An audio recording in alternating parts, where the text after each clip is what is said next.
Hey everyone, as 2025 comes to a close, join me as I count down my personal favorite theatrical movies of the year. Coming in at number 10 is Better Man. This was a biographical musical drama. It was directed by Michael Gracey, who you may remember as the director of The Greatest Showman, and it is about a British pop superstar, Robbie Williams. I'd never honestly heard of the guy, and then I found out he had one song that actually made its way to America, which was called Angels. And I had heard that song before, but none of his other music. And this movie was kind of unconventional in the fact that it portrayed Robbie Williams as a CGI chimpanzee. It's a very fun biopic, but it also kind of like shows all the lows of being a celebrity. And I think that was something that is always kind of been missing from a lot of these biopics, like Bohemian Rhapsody and everything, is they show you all the highs of the individuals involved, but they really don't show you like all the battles they go through and all the other issues they seem to have. At least not to the level that this one seemed to do, and for that, this was my number 10 movie of the year. Number 9 is Paddington in Peru. Now, Paddington 2 is, in so many ways, just a perfect movie. For family members, individuals who love movies, there's nothing that can top it.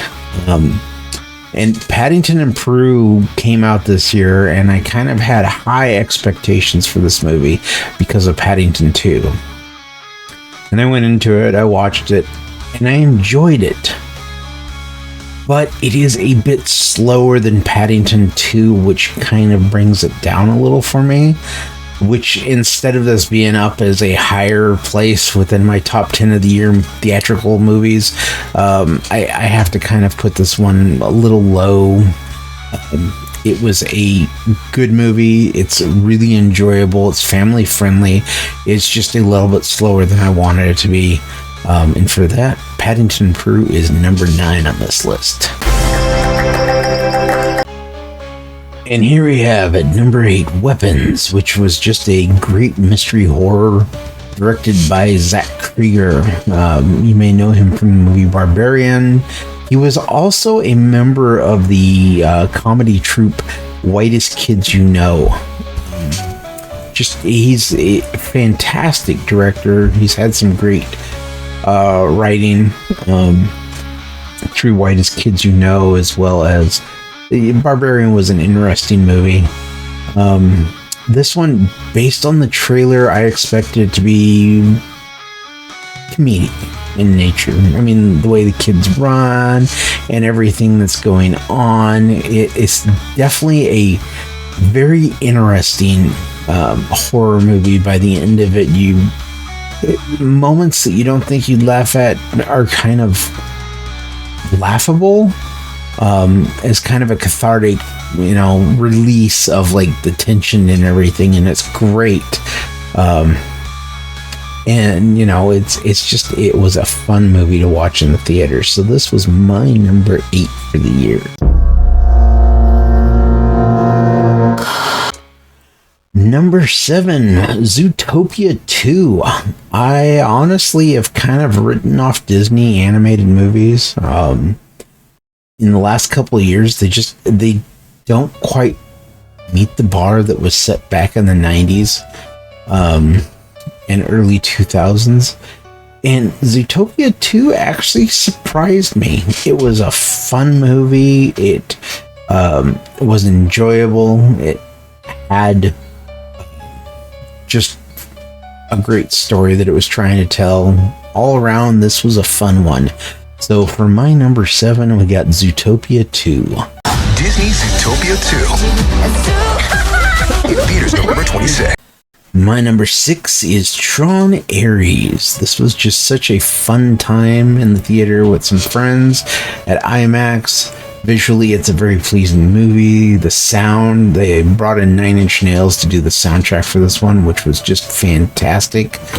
And even though I know there's a lot of people that really hate Jared Leto, I thought he was great in this role. He worked perfectly for it. Is there somebody who could have done it better? Possibly, but he just pulled it off.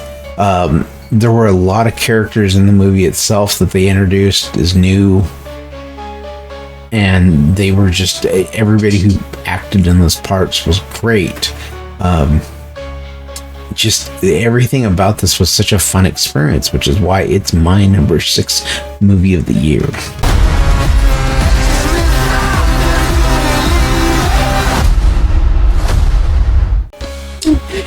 And number 5 is The Housemaid. This is a psychological thriller that was directed by Paul Feig.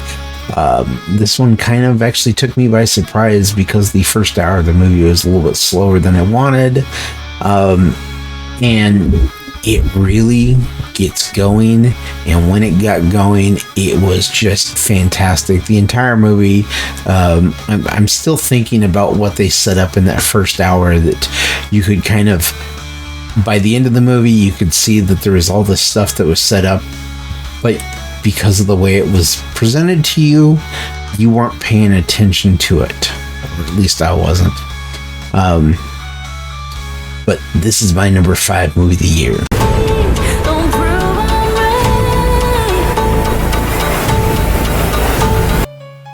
Coming in at number 4 is The Day the Earth Blew Up. This is a Looney Tunes cartoon. And I am so glad that Ketchup Entertainment was able to save this one when Warner Brothers wanted to scrap it. This was a fantastic Looney Tunes movie. It was funny, full of heart. It was a great movie, and I still love to throw this thing on and watch it. It just reminds me so much of like the old Looney Tunes cartoons and how just absolutely insane and zany they were. So my number 4 for the year is The Day the Earth Blew Up. And if you haven't had a chance to see it, I'd highly recommend it.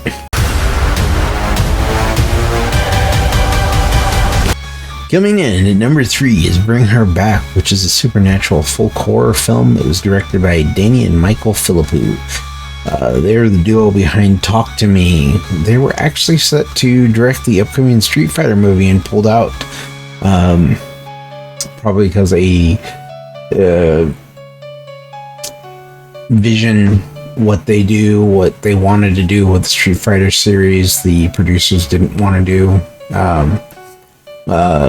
So it's unfortunate because I think these guys are just fantastic with the 2 movies they've had. I used to have a YouTube channel called Raka Raka, and they did a lot of like just over the top violence, but you could tell there was a lot of passion involved in everything they did. This one definitely was a interesting horror movie. I went and saw it twice in the theater. I thought this was great because it really kind of encapsulates the problems of letting go when a family member passes away, and how people deal with that grief and what they do. And it was fantastic in the way that it was presented, and sitting there watching the movie and a lot of the stuff that occurs throughout it. It was a great movie, and that's why it's my number 3 pick of the year. Coming in at number 2 is F1. This one was directed by Joseph Kosinski, who directed Top Gun Maverick and Tron Legacy. It of course stars Brad Pitt, and it is just, this was such a high speed, fantastic movie. They kind of worked with F1 to actually film actual authentic track scenes, which is just the way things are filmed, the way the story plays out. It was just a great movie. It's wonderful from start to stop.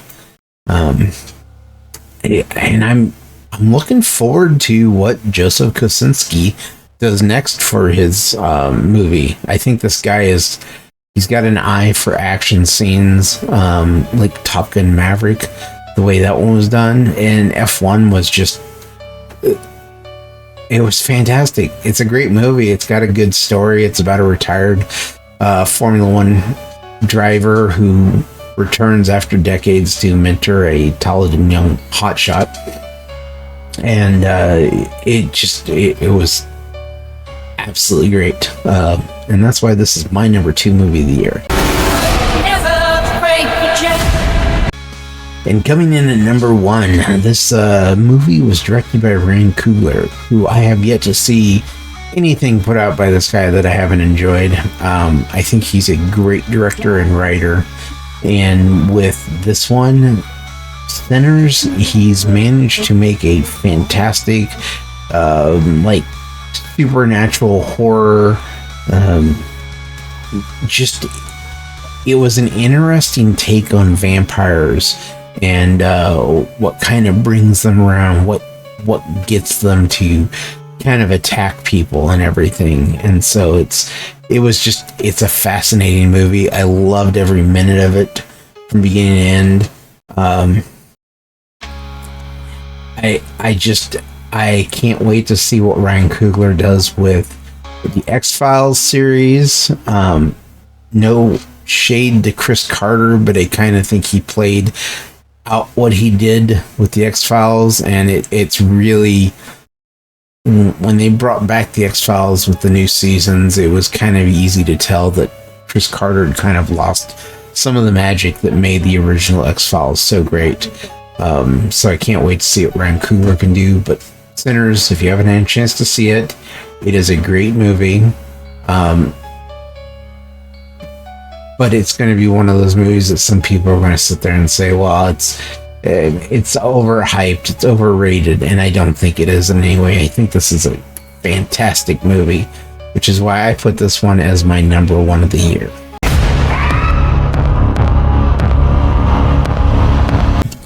All right, that was the top 10 list, and now I'm going to give off some honorable mentions. These are movies that I thought were great.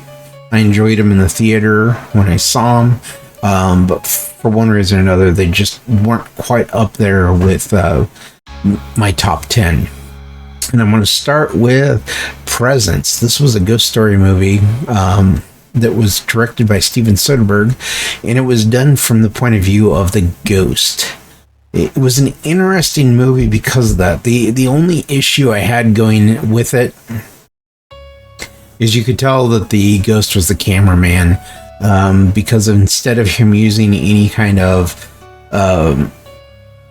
CG effects to kind of have the camera go through the wall, you can tell it's a cameraman that comes out of a closet. There's not a single moment where the point of view from the ghost is going through a wall. He has to go through doors, and so there's always that obstacle there. And because of that, it's kind of hard for me to say that this is like one of the best movies I saw this year. It had that one minor flaw, but it was a fantastic movie overall. It was an interesting idea, and the concept was there. I think that one thing just kind of held it back a little. The other one on my honorable mentions is Hard Eyes. This was a horror romance, and it's because of the actors in the movie and their kind of ability to connect that the movie actually works. So if you're wanting to see a horror movie that also has romance in it, Hard Eyes it's a pretty fun little one to check out. And then of course I have to mention Thunderbolts. I feel like Marvel finally kind of started to make a comeback here with Thunderbolts. It was a fun movie. Kind of had that feeling of the previous, like, older Marvel movies. Great cast, enjoyable. It works. And then, of course, I can't not mention the Naked Gun. Parody movies have been in decline, and we finally got a really great parody movie in the Naked Gun. Such a funny movie. It also is what kind of makes this one not exactly higher up on the list and is an honorable mention is because of the fact that they pepper the movie with jokes. It's like a joke every 20 seconds. And so I think the reason they did that was because they didn't know what was going to hit and what wasn't. And so there are a lot of jokes that don't hit, but there's a lot of jokes that do hit for me. And so if you're somebody who wants to go in and watch a parody movie with a ton of jokes, you're going to get ones that are probably going to land for you and some that won't. The Naked Gun, it's great in that sense. It's not quite as good as the original Naked Gun movies, which had jokes that land, but it also gives time to breathe between jokes. This one really didn't do that. And of course, we got to go on with The Roses. This was a reimagining of the book The War of the Roses with Benedict Cumberbatch. This one was really enjoyable. I like to watch these two people kind of slowly have their roles reversed in their family, and then because the one was successful, he kind of started to lose it because his wife became successful and he had to stay home, and then the mom wanted to spend time with the girls, but because she was successful she couldn't. And so she's seeing that they're gravitating, or the kids, not the girls, but the kids are gravitating more towards the dad, and because of that she's kind of got this jealousy thing going on there. And it's kind of a fun, interesting movie in the fact that it's showing the worst of these people and the best of them, and both of them refuse to kind of understand that. And by the end of the movie, they finally do kind of come back together and understand what's going on.